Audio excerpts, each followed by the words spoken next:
저 아이 어디서 본 것처럼 낯이 익어. 늦은 밤 재래시장 한 구석. 기둥에 기대 서 있는 작은 아이 하나. 추위에 엄볼 가로등 아래 떨리는 표정까지. 낯선 아이인데도 44살 재벌회장 강현도는 이상하게 눈을 떼지 못했습니다. 그리고 잠시 후 아이의 왼손 손등에 찍힌 붉은 점을 본 순간 숨이 멎었습니다. 그 점은 현도 집안 대대로 내려오는 표식이었기 때문입니다.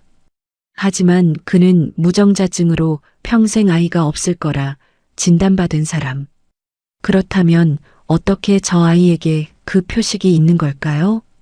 사연 시작 전에 구독과 좋아요 눌러주시고 지금 어디에서 듣고 계신지 댓글로 남겨주세요. 따뜻한 위로와 작은 행운이 살포시 닿기를 바랍니다. 저녁 8시가 조금 넘은 시각이었습니다. 오래된 재래시장 골목에는 하나둘 불이 꺼지고 있었어요. 철거된 포장마차 자리에는 기름때 묻은 비닐만 나뒹굴었고 생선 가게 앞 얼음 녹은 물이 하수구로 졸졸 흘러내리고 있었습니다. 분식집 아주머니는 남은 떡볶이를 스티로폼 통에 쓸어 담으며 셔터를 반쯤 내렸고 과일 가게 사장님은 상한 귤을 골라내다 말고 허리를 펴며 한숨을 내쉬었죠. 장사가 끝나가는 시장은 낮과는 완전히 다른 얼굴을 하고 있었습니다. 형광등 불빛이 지지직거리며 깜빡이고 좁은 골목 사이로 찬바람이 스며들었어요. 사람들 발길이 뜸해지자 고양이 한 마리가 어슬렁거리며 생선 가게 앞을 서성였습니다. 그때였습니다. 시장 입구 낡은 기둥 옆에 작은 그림자 하나가 서 있었어요. 6살 서하늘이었습니다. 하늘은 구겨진 종이봉투를 두 손으로 꼭 끌어안은 채 기둥에 등을 기대고 서 있었습니다. 얇은 면바지에 색이 바랜 파란색 점퍼를 입은 아이의 볼은 차가운 바람에 발갛게 물들어 있었어요. 고개를 숙인 채 발끝만 바라보던 하늘은 이따금 고개를 들어 골목 끝을 바라보았습니다. 엄마가 올 방향이었죠. 사실 엄마는 오늘도 야간 근무였습니다. 출근 전에 분명히 말했어요. 하늘아, 오늘은 집에서 기다려. 문 꼭 잠그고 있어. 엄마의 목소리는 늘 그랬듯 다정했지만 어딘가 지쳐 있었습니다. 하늘은 고개를 끄덕였어요. 엄마가 문을 닫고 나간 뒤에도 한참을 현관문 앞에 서 있었습니다. 그런데 해가 지고 방 안이 어두워지자 하늘은 견딜 수가 없었어요. 형광등 스위치에 손이 닿지 않았거든요. 의자를 끌어다 올라가 봤지만 스위치를 누르는 순간 의자가 흔들려서 그만 포기하고 말았습니다. 어둠 속에서 혼자 앉아 있으니 창밖 가로등 불빛마저 무섭게 느껴졌어요. 냉장고 돌아가는 소리가 괴물 숨소리처럼 들렸고 화장실에서 물 떨어지는 소리가 누군가 걸어오는 발자국 같았습니다.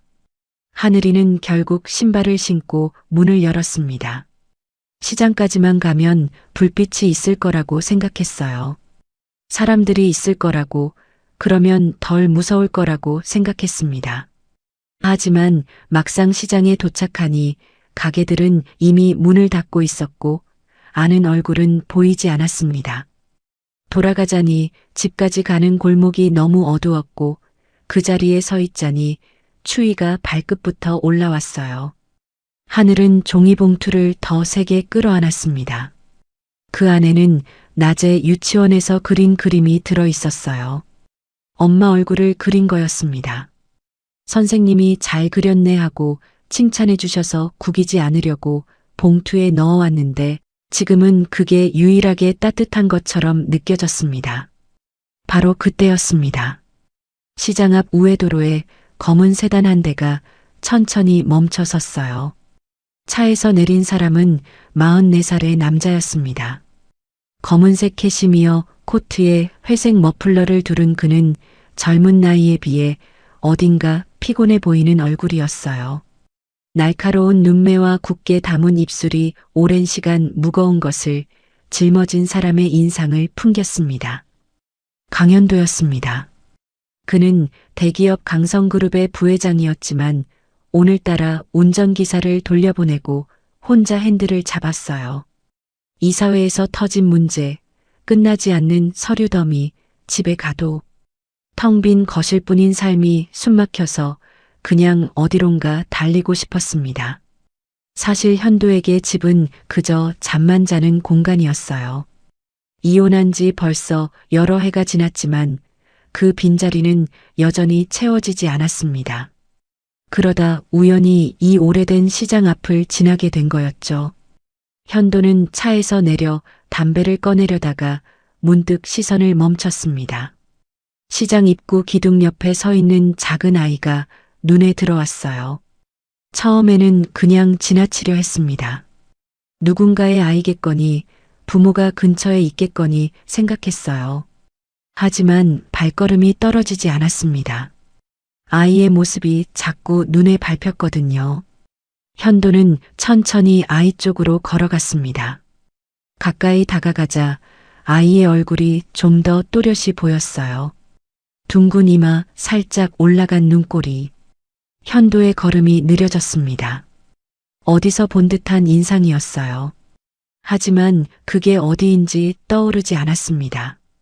그런데 아이가 종이봉투를 고쳐 잡는 순간 현도는 그 자리에 얼어붙었습니다.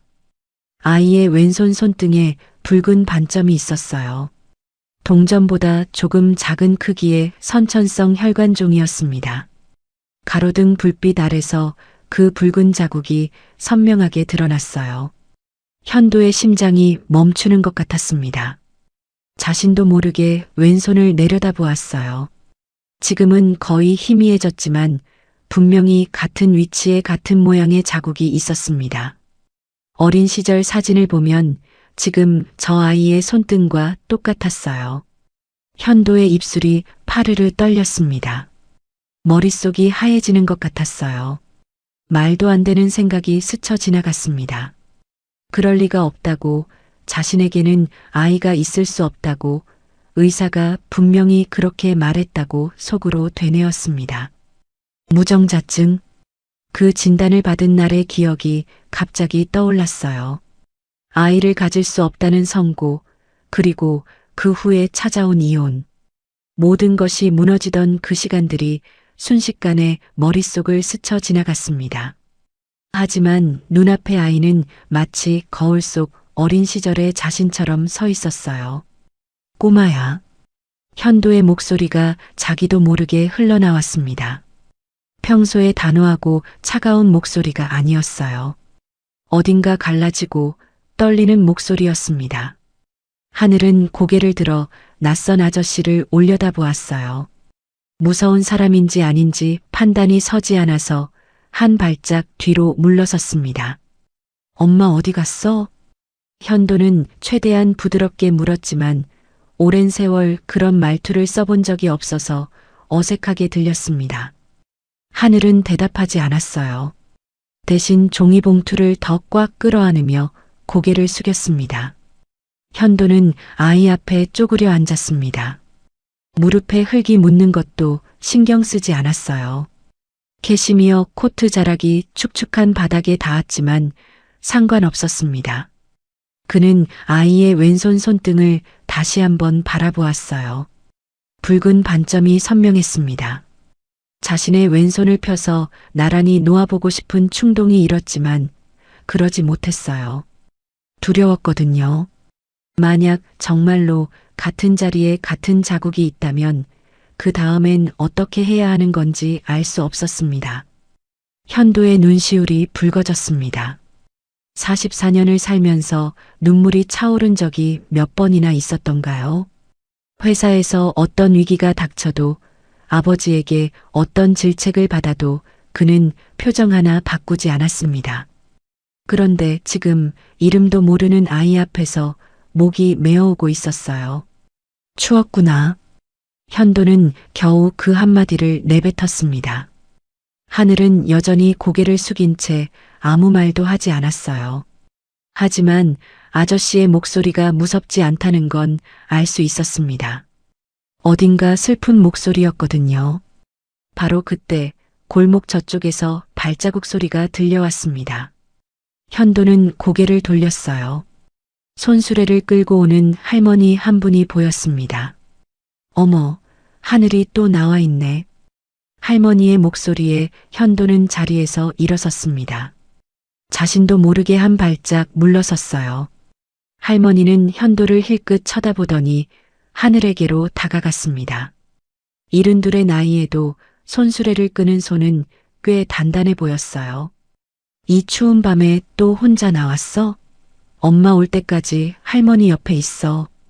시장에서 떡꼬치 노점을 하는 말순 할머니였습니다.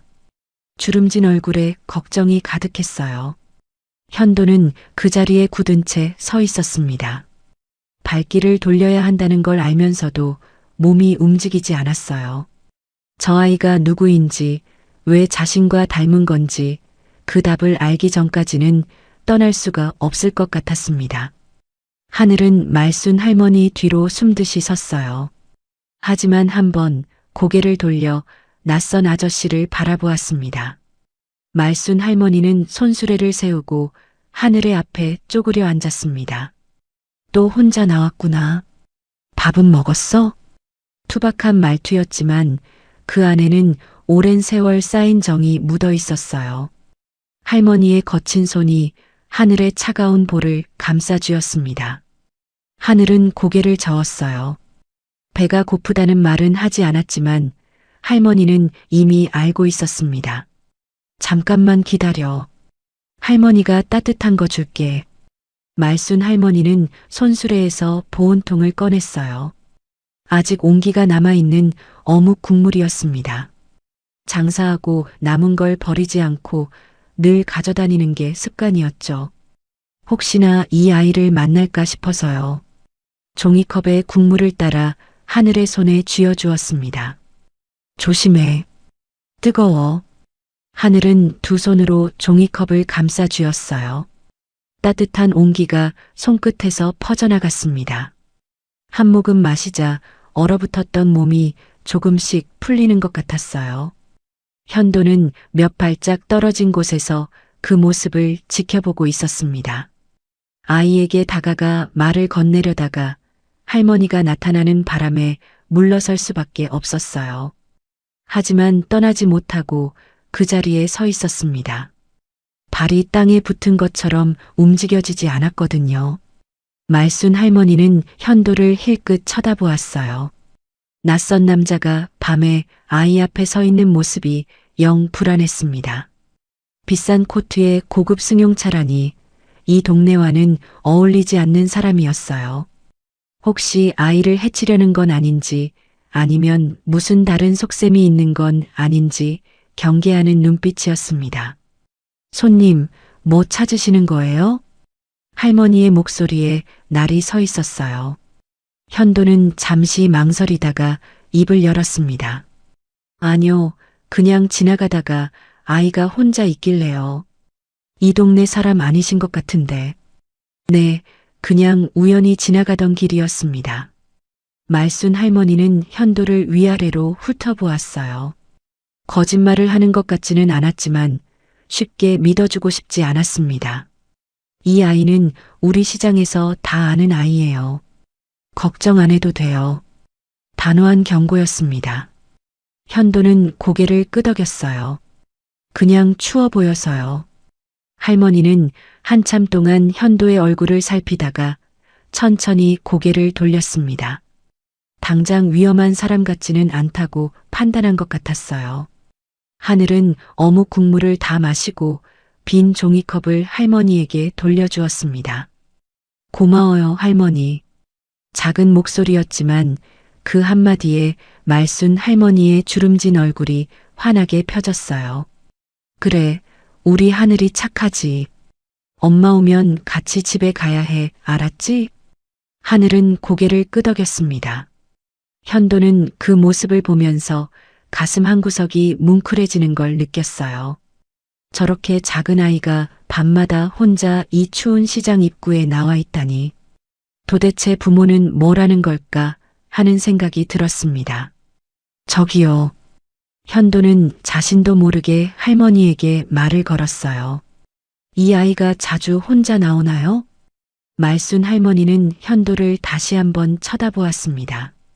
의심스러운 눈빛이었지만 잠시 후 한숨을 내쉬며 입을 열었어요. 자주요? 거의 매일이지. 엄마가 밤에 일 나가면 이 아이 혼자 있잖아요. 집이 무서우니까 여기까지 나오는 거예요. 매일이요? 네. 불쌍해서 내가 챙기는 거예요. 시장 사람들 다 알아요. 이 집 사정. 현도의 미간이 찌푸려졌습니다. 매일 밤 혼자 나오는 6살 아이라니. 가슴이 답답해졌어요. 아버지는요? 아버지는 뭐 하시는데요? 그 질문에 말순 할머니의 표정이 굳어졌습니다. 아버지요? 그런 사람 없어요. 네. 이혼했대요. 아이가 태어나기도 전에. 얼굴도 한 번 못 봤다더라고. 현도의 숨이 멎는 것 같았습니다. 이혼. 아이가 태어나기 전. 얼굴도 못 봤다. 머릿속에서 무언가가 빠르게 돌아가기 시작했어요. 자신이 이혼한 시점, 그 후로 연락이 끊긴 전처, 그리고 눈앞에 이 아이. 모든 것이 연결되는 것 같으면서도 아직은 믿기 어려웠습니다. 엄마 혼자 키우는 거예요. 병원에서 청소 일하면서 낮에는 잠깐 나와서 아이 밥 먹이고 밤에는 또 일 나가고 그러니까 이 아이가 늘 혼자인 거지. 할머니의 목소리에 안타까움이 가득했어요. 돈이 없으니까 어쩌겠어요. 애 맡길 데도 없고 친정도 멀고 그냥 버티는 거지 뭐.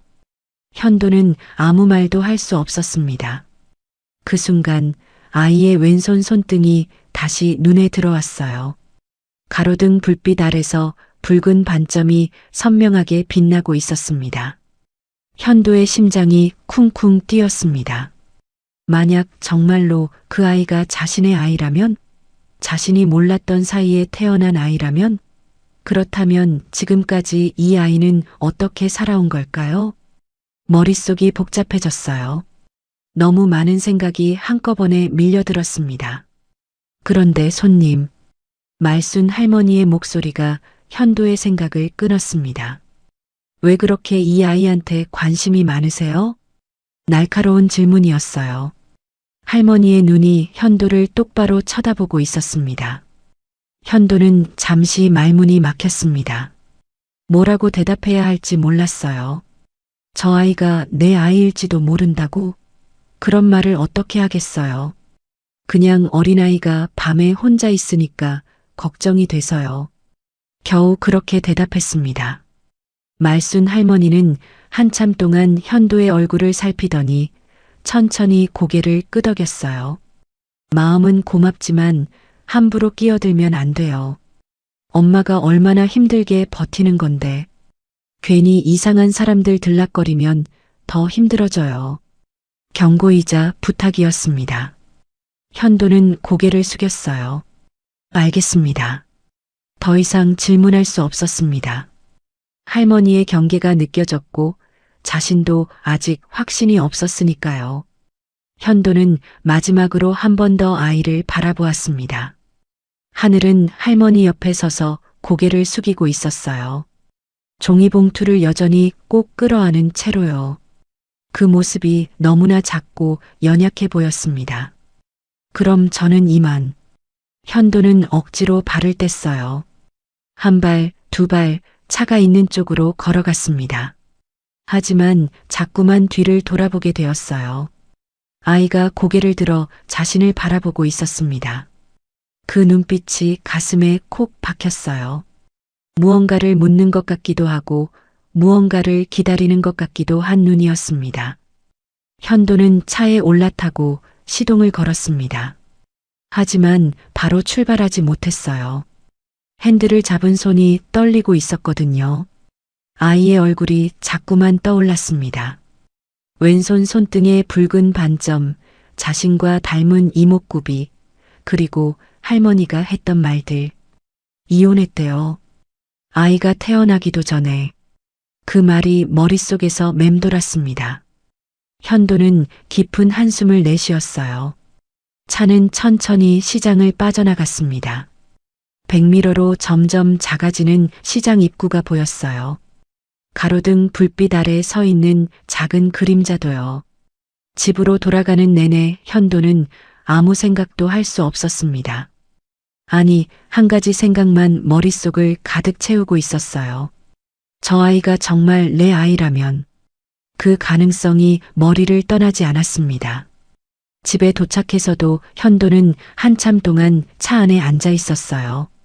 어둠 속에서 혼자 핸들을 붙잡은 채 오래전 기억을 더듬었습니다. 무정자증 진단을 받던 날, 의사의 말이 떠올랐어요. 자연 임신은 불가능하다고, 아이를 갖기 어렵다고 했던 그 말. 그 진단 때문에 모든 게 무너졌었죠. 본가의 압박, 아내와의 갈등, 그리고 결국 이혼까지. 그런데 만약 그 진단이 틀렸던 거라면? 아니면 자신이 모르는 사이에 무슨 일이 있었던 거라면? 현도의 손이 부르르 떨렸습니다. 말도 안 돼. 혼잣말이 흘러나왔어요. 하지만 그렇게 말하면서도 마음 한구석에서는 뭔가가 흔들리고 있었습니다. 그날 밤 현도는 잠을 이루지 못했습니다.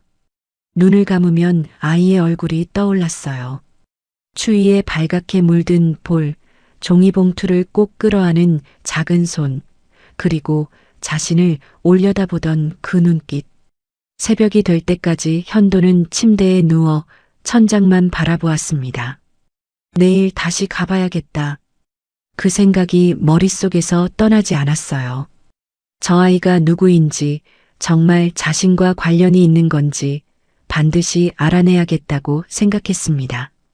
창밖으로 희미한 새벽빛이 스며들기 시작했습니다. 현도는 그제야 눈을 감았어요. 하지만 잠은 오지 않았습니다. 같은 시각 병원 지하 1층 복도에서는 지안이 마지막 쓰레기통을 비우고 있었습니다. 형광등 불빛 아래서 그녀의 얼굴은 창백해 보였어요. 오후 4시부터 시작된 근무가 이제 끝나가고 있었습니다. 허리가 끊어질 것 같았고 손목은 걸레를 짜느라 욱신거렸어요. 34살 서지안. 그녀는 이 병원에서 미화원으로 일하고 있었습니다. 정규직도 아니고 외주 용역 소속이었어요. 월급은 적었지만 야간 수당이라도 받으려면 이 시간까지 버텨야 했습니다. 지아는 청소 도구함에 걸레와 대걸레를 정리하고 탈의실로 향했어요. 낡은 사물함을 열자 거울에 자신의 얼굴이 비쳤습니다. 푸석푸석한 피부, 다크서클이 내려앉은 눈가. 34살이라기엔 너무 지쳐 보이는 얼굴이었어요. 지아는 한숨을 삼키며 옷을 갈아입었습니다. 시계를 보니 밤 11시가 다 되어가고 있었어요. 하늘이 생각났습니다. 오늘도 혼자 집에 두고 왔어요. 출근 전에 컵라면이랑 주먹밥을 만들어 놓고 배고프면 먹으라고 했죠. 형광등 스위치에 손이 안 닿으니까 스탠드를 켜두고 나왔고 무서우면 이불 덮고 자라고 했습니다. 그게 최선이었어요. 그게 지안이 할 수 있는 전부였습니다. 병원을 나서자 차가운 밤 공기가 볼을 스쳤어요. 지안은 발걸음을 재촉했습니다. 버스를 타면 시간이 더 걸리니까 그냥 걸어가기로 했어요. 재래시장역 골목을 지나면 집까지 20분 정도였습니다.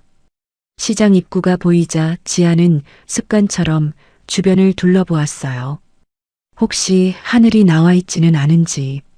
그 아이는 집이 무서우면 시장 쪽으로 나오곤 했거든요. 말순 할머니가 몇 번 데려다 준 적도 있었습니다. 그때마다 지아는 고맙기도 하고 미안하기도 하고 자신이 한심하기도 했어요. 그런데 오늘은 시장 입구에 사람이 보였습니다. 지안의 가슴이 철렁했어요. 말순 할머니였습니다.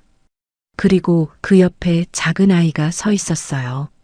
하늘이었습니다. 지아는 거의 뛰다시피 달려갔어요. 하늘아. 아이가 고개를 들었습니다. 엄마를 보자 눈이 반짝였어요. 엄마. 하늘이 지안에게 달려왔습니다. 지안은 무릎을 꿇고 아이를 꼭 끌어안았어요. 왜 또 나왔어? 집에 있으라고 했잖아. 목소리가 떨렸습니다. 화가 난 건지 안도한 건지 모를 감정이 뒤섞여 있었어요. 무서웠어요. 하늘의 작은 목소리가 가슴을 찔렀습니다. 지아는 아이를 더 세게 끌어안았어요. 눈시울이 뜨거워졌습니다. 말순 할머니가 다가와 지안의 어깨를 토닥였어요. 괜찮아. 내가 챙기고 있었어. 어묵 국물도 먹였고. 할머니, 정말 감사해요. 맨날 이러셔서 어떡해요. 지안이 고개를 숙였습니다. 할머니는 손을 저었어요. 뭘 그래. 이 아이가 얼마나 착한데. 그나저나 오늘 이상한 남자가 있었어. 이상한 남자요? 지안의 눈이 커졌습니다. 응. 비싼 코트 입은 남자가 아이한테 말 걸더라고. 내가 쫓아버렸어. 지안의 얼굴이 굳어졌어요. 불안감이 밀려왔습니다. 무슨 남자였어요? 뭐라고 했어요? 몰라. 그냥 아이가 추워 보여서 그랬다고 하던데. 근데 눈빛이 이상했어. 아이를 자꾸 쳐다보더라고. 지아는 하늘을 다시 끌어안았어요. 하늘아, 그 아저씨가 뭐라고 했어? 그냥 엄마 어디 갔냐고 물어봤어요. 그래. 다른 건? 아니요. 지아는 안도의 한숨을 내쉬었어요.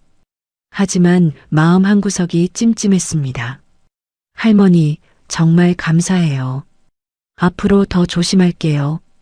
그래. 얼른 집에 가. 애가 피곤해 보여. 지아는 하늘의 손을 잡고 일어섰어요. 할머니에게 다시 한번 인사하고 골목으로 향했습니다. 하늘의 손이 차가웠어요. 지아는 아이의 손을 두 손으로 감싸며 걸었습니다. 반지하 집까지 가는 길이 오늘따라 멀게 느껴졌어요. 하늘아, 앞으로는 집에서 기다려야 해. 알았지? 네. 밖에 나오면 안 돼. 위험해. 근데 무서워요.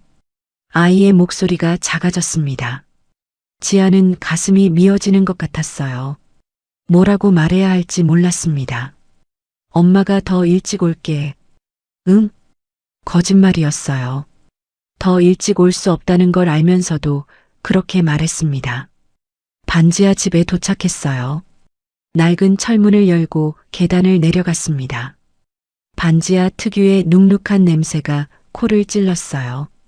습기 때문에 벽지가 군데군데 들떠 있었고 천장 구석에는 곰팡이 자국이 번져 있었습니다. 지아는 방문을 열고 하늘을 안으로 들여보냈어요. 스탠드 불빛이 희미하게 켜져 있었습니다. 식탁 위에 식어버린 컵라면이 놓여 있었어요. 반쯤 먹다 만 흔적이었습니다. 옆에는 낮에 유치원에서 그려온 그림이 펼쳐져 있었어요. 지아는 그 그림을 집어들었습니다. 크레파스로 그린 엄마 얼굴이었어요. 웃고 있는 얼굴. 옆에 삐뚤빼뚤한 글씨로 엄마 사랑해라고 써 있었습니다. 지안의 눈시울이 붉어졌어요. 하늘아, 이거 엄마 그린 거야? 네. 선생님이 잘 그렸다고 했어요. 아이가 자랑스럽게 말했습니다. 지아는 억지로 웃음을 지었어요. 그래, 정말 잘 그렸다. 엄마가 보물처럼 간직할게. 하늘은 환하게 웃었어요. 그 웃음이 지안의 가슴을 더 아프게 했습니다. 자, 이제 씻고 자야지. 내일 유치원 가야잖아. 지안은 아이를 씻기고 잠옷을 입혔어요. 이불을 덮어주며 옆에 누웠습니다. 하늘은 금방 잠이 들었어요. 피곤했던 거죠. 지아는 아이의 얼굴을 가만히 바라보았습니다. 그때 아이의 왼손이 눈에 들어왔어요. 이불 밖으로 삐져나온 작은 손. 손등에 붉은 반점이 보였습니다. 태어날 때부터 있던 선천성 혈관종이었어요. 의사는 크면서 옅어질 거라고 했지만 6살이 된 지금도 여전히 선명했습니다.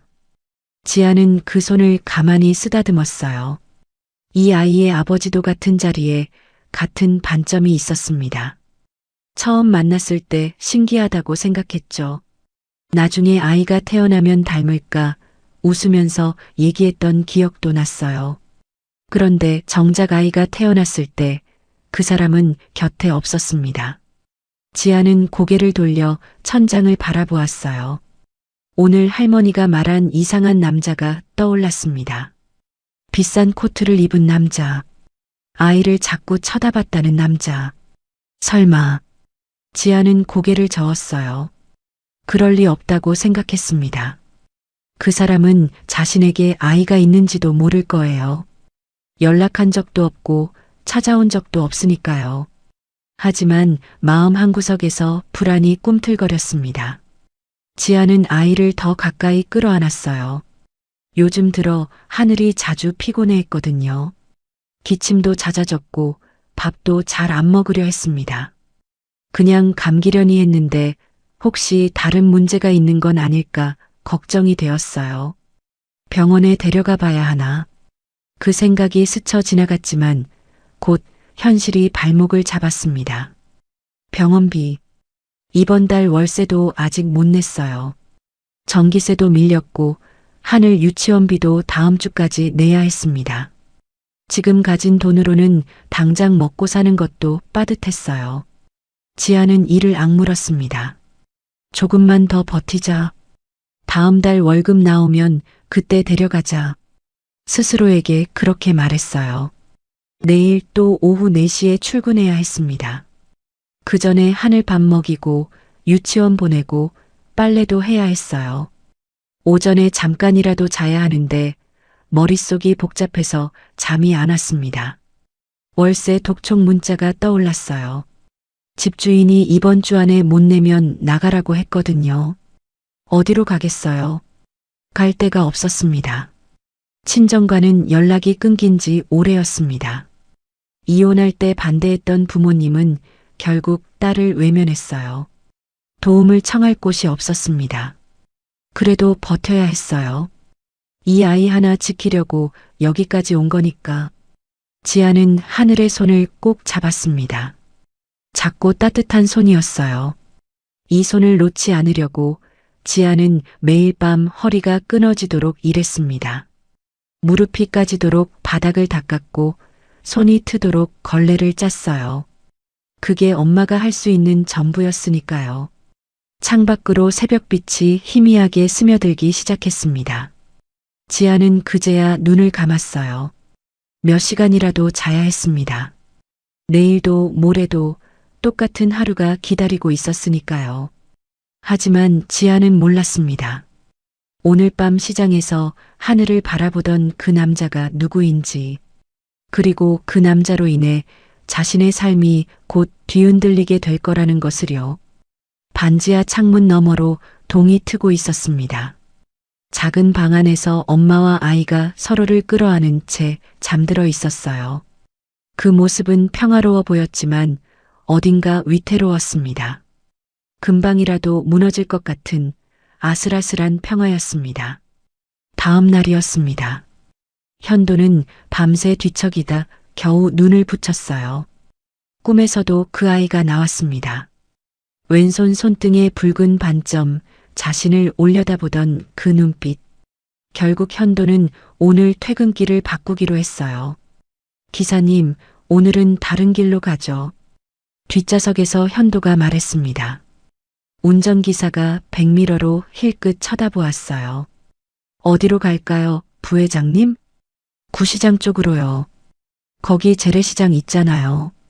기사는 의아한 표정을 지었지만 묻지 않았습니다. 차는 방향을 틀어 재래시장 쪽으로 향했어요. 저녁 7시 반쯤이었습니다. 시장은 아직 완전히 문을 닫지 않았어요. 몇몇 가게에서 마지막 손님을 맞고 있었고 노점들도 정리를 시작하는 중이었습니다. 현도는 시장 입구 근처에서 차를 세우게 했어요. 잠깐 내렸다 올게요. 여기서 기다려요. 기사가 고개를 끄덕였습니다. 현도는 차에서 내려 천천히 시장 쪽으로 걸어갔어요. 코트깃을 세우고 최대한 눈에 띄지 않으려 했습니다. 그리고 얼마 지나지 않아 익숙한 모습이 눈에 들어왔어요. 떡꼬치 노점 앞이었습니다. 말순 할머니가 하늘에게 떡꼬치 하나를 건네주고 있었어요. 아이는 두 손으로 꼬치를 받아들고 환하게 웃었습니다. 현도의 발걸음이 멈췄어요. 저렇게 웃는 얼굴은 처음 보았습니다. 그날 밤 시장 입구에서 만났을 때는 두려움에 질린 표정이었거든요. 그런데 지금은 달랐어요. 떡꼬치 하나에 세상을 다 가진 것처럼 행복해하는 얼굴이었습니다. 현도는 멀찌감치 서서 그 모습을 지켜보았어요. 가슴 한구석이 먹먹해졌습니다. 저 아이에게는 떡꼬치 하나가 이렇게 큰 기쁨인 거구나. 자신은 평생 그런 기쁨을 느껴본 적이 있었던가요? 하늘은 떡꼬치를 한 입 베어 물며 말순 할머니 옆에 쪼그려 앉았어요. 할머니는 아이의 머리를 쓰다듬으며 뭔가 말을 건넸습니다. 아이가 고개를 끄덕이며 웃는 모습이 보였어요. 현도는 조금 더 가까이 다가갔습니다. 너무 가까이 가면 할머니가 경계할 테니까 적당한 거리를 유지했어요. 과일 가게 앞에 서서 뭔가를 고르는 척하며 아이 쪽을 바라보았습니다. 그때 하늘이 떡꼬치를 먹다가 왼손으로 입가를 닦았어요. 현도의 시선이 그 손에 고정되었습니다. 붉은 반점이 보였어요. 가로등 불빛 아래서 그 자국이 선명하게 드러났습니다. 동전보다 조금 작은 크기, 손등 한가운데에 자리 잡은 그 붉은 점.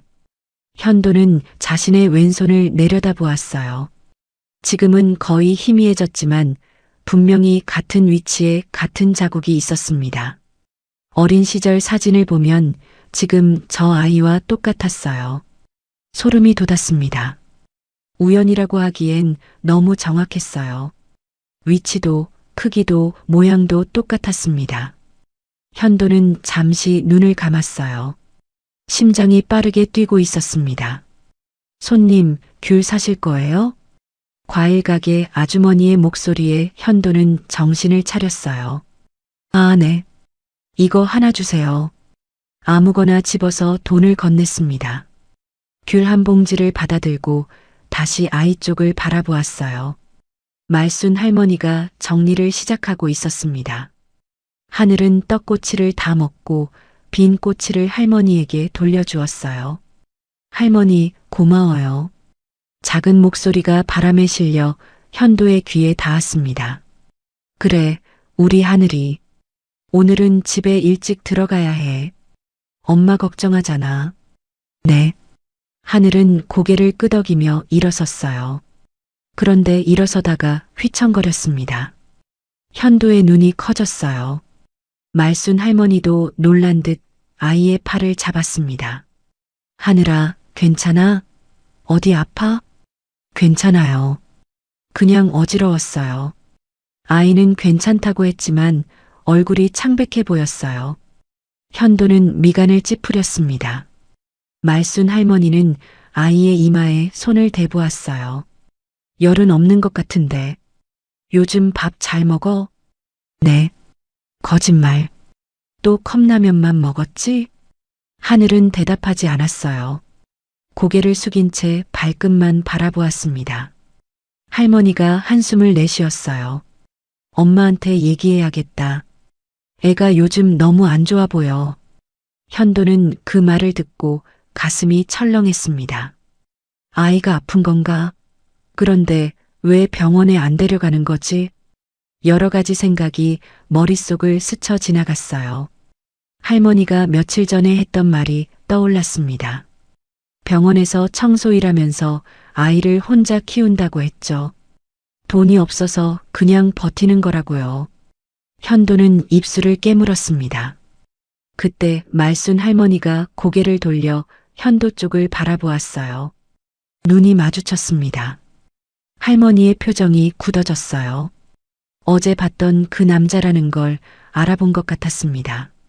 현도는 자리를 피하려다가 오히려 천천히 다가갔어요. 도망치면 더 수상해 보일 것 같았거든요. 안녕하세요. 현도가 먼저 인사했습니다. 말순 할머니는 경계하는 눈빛으로 그를 쳐다보았어요. 또 오셨네요. 네. 우연히 근처를 지나다가요.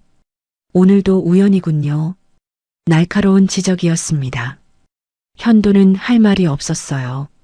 하늘은 할머니 뒤에 숨듯이 서서 현도를 올려다보았습니다. 그 눈빛에는 두려움보다는 호기심이 더 많아 보였어요. 현도는 아이에게 시선을 주었습니다. 안녕, 꼬마야. 하늘은 대답하지 않았어요. 하지만 고개를 살짝 끄덕였습니다. 말순 할머니가 아이를 감싸듯 앞으로 나섰어요. 손님, 대체 왜 이 아이한테 관심이 있으신 거예요? 솔직히 말씀해 보세요. 단도직입적인 질문이었습니다. 현도는 잠시 망설였어요. 뭐라고 대답해야 할지 몰랐습니다. 그냥 신경이 쓰여서요. 왜요? 남의 아이인데. 할머니의 눈이 매서웠어요. 현도는 한숨을 내쉬었습니다. 저도 잘 모르겠어요. 그냥 저 아이를 보면 마음이 이상해져서요. 솔직한 대답이었습니다. 할머니는 한참 동안 현도의 얼굴을 살피더니 조금 누그러진 표정을 지었어요. 이상한 마음 품지 마세요. 이 아이 엄마가 얼마나 힘들게 키우는 건데 괜히 끼어들어서 상처 주지 마시고요. 그럴 생각 없습니다. 정말요? 네. 그냥 궁금한 게 있어서요. 현도는 조심스럽게 물었어요. 아이 아버지요. 정말 한 번도 나타난 적 없어요? 할머니의 표정이 굳어졌습니다. 왜 그걸 물으세요? 그냥요. 그냥은 없어요. 뭔가 이유가 있으니까 묻는 거 아니에요? 현도는 대답하지 못했어요. 할머니는 한숨을 내쉬며 고개를 저었습니다. 그 남자요. 아이 낳기 전에 이혼했대요. 아이가 있는 줄도 모를 거예요. 엄마가 연락 안 했으니까. 현도의 심장이 멈추는 것 같았습니다. 아이가 있는 줄도 모른다. 그 말이 머릿속에서 울렸어요. 왜 연락 안 했을까요? 그야 사정이 있었겠죠. 자세한 건 나도 몰라요. 그냥 주변에서 들은 얘기예요. 할머니는 더 이상 말하고 싶지 않다는 듯 고개를 돌렸어요. 하늘아, 집에 가자. 어두워지기 전에. 하늘은 고개를 끄덕이며 할머니 손을 잡았어요. 그리고 한번 현도를 돌아보았습니다. 그 눈빛이 현도의 가슴에 깊이 박혔어요. 무언가를 묻는 것 같기도 하고 무언가를 알아본 것 같기도 한 눈이었습니다. 두 사람이 골목 끝으로 사라질 때까지 현도는 그 자리에 서 있었어요. 머릿속이 복잡했습니다. 아이가 있는 줄도 모른다. 이혼하기 전에 임신했다. 연락을 안 했다. 모든 조각이 맞춰지고 있었어요. 하지만 아직 확신할 수 없었습니다. 현도는 차로 돌아왔어요. 부회장님, 어디로 갈까요? 회사로요. 기사가 차를 출발시켰습니다. 현도는 뒷좌석에 앉아 창밖을 바라보았어요. 시장 풍경이 스쳐 지나갔습니다. 회사에 도착한 현도는 곧장 집무실로 향했어요. 비서 민재가 자리에서 일어나 인사했습니다. 부회장님, 오늘 일정은 다 끝나셨는데 왜 오셨습니까? 38살의 민재는 현도의 오른팔이었어요. 정보 수집과 분석 능력이 뛰어났고 무엇보다 입이 무거웠습니다. 현도는 민재를 집무실 안으로 불렀어요. 문 닫아. 민재가 문을 닫고 다가왔습니다. 현도의 표정이 심상치 않다는 걸 눈치챈 것 같았어요. 무슨 일이십니까? 현도는 잠시 망설이다가 입을 열었어요. 6년 전 내 진료 기록 있잖아. 네. 무정자증 진단받았을 때 기록. 그거 다시 확인해봐. 민재의 눈이 커졌습니다. 그건 왜요? 그냥 확인해봐. 그리고 하나 더. 현도는 깊은 숨을 내쉬었어요. 전처 서지한 씨 조사해줘. 지금 어디 사는지, 뭐 하는지, 그리고 아이가 있는지. 민재는 잠시 멈칫했어요. 아이요? 응, 아이. 현도의 목소리가 떨리고 있었습니다. 민재는 더 이상 묻지 않았어요. 고개를 끄덕이며 대답했습니다. 알겠습니다. 최대한 빨리 알아보겠습니다. 민재가 나간 뒤 현도는 혼자 집무실에 앉아 있었어요. 창밖으로 야경이 보였습니다. 반짝이는 불빛들이 마치 별처럼 흩어져 있었어요. 현도는 왼손을 펴서 손등을 바라보았습니다. 희미해진 붉은 자국이 보였어요. 저 아이에게도 똑같은 자국이 있었습니다. 똑같은 위치에, 똑같은 모양으로. 현도는 눈을 감았어요. 만약 정말 그 아이가 자신의 아이라면 지금까지 6년 동안 그 아이는 어떻게 살아온 걸까요? 엄마 혼자서 얼마나 힘들었을까요? 그리고 자신은 그 사실을 모른 채 여기서 뭘 하고 있었던 걸까요? 가슴이 먹먹해졌습니다. 아직 확신은 없었어요. 하지만 예감이 있었습니다. 그 예감이 현실이 되면 자신의 삶은 완전히 달라질 거라는 걸 알고 있었어요. 현도는 한참 동안 어둠 속에 앉아 있었습니다. 진실을 마주할 준비가 되어 있는지 스스로에게 물었어요. 대답은 나오지 않았습니다. 며칠 뒤 지안의 삶은 소리 없이 무너지기 시작했습니다. 그날도 평소처럼 출근 준비를 하고 있었어요. 하늘을 유치원에 보내고 빨래를 널고 오후 4시 출근에 맞춰 집을 나서려던 참이었습니다. 그때 현관문을 두드리는 소리가 들렸어요. 집주인 아저씨였습니다. 하늘이 엄마 할 말이 있어서. 집주인의 표정이 평소와 달랐어요. 눈을 마주치지 않으려는 듯 했습니다. 네, 무슨 일이세요? 월세는 이번 주 안에 꼭 드릴게요. 그게 아니라 재계약을 못 하겠어요. 다음 달까지만 있다가 나가줘요. 네. 지안의 눈이 커졌습니다. 잠깐만요. 저 여기 3년 넘게 살았잖아요. 한 번도 문제 일으킨 적 없고요. 사정이 생겼어요. 자세한 건 말 못해요. 집주인의 목소리가 단호했어요. 평소에 월세 밀려도 기다려주던 사람이 맞나 싶을 정도였습니다.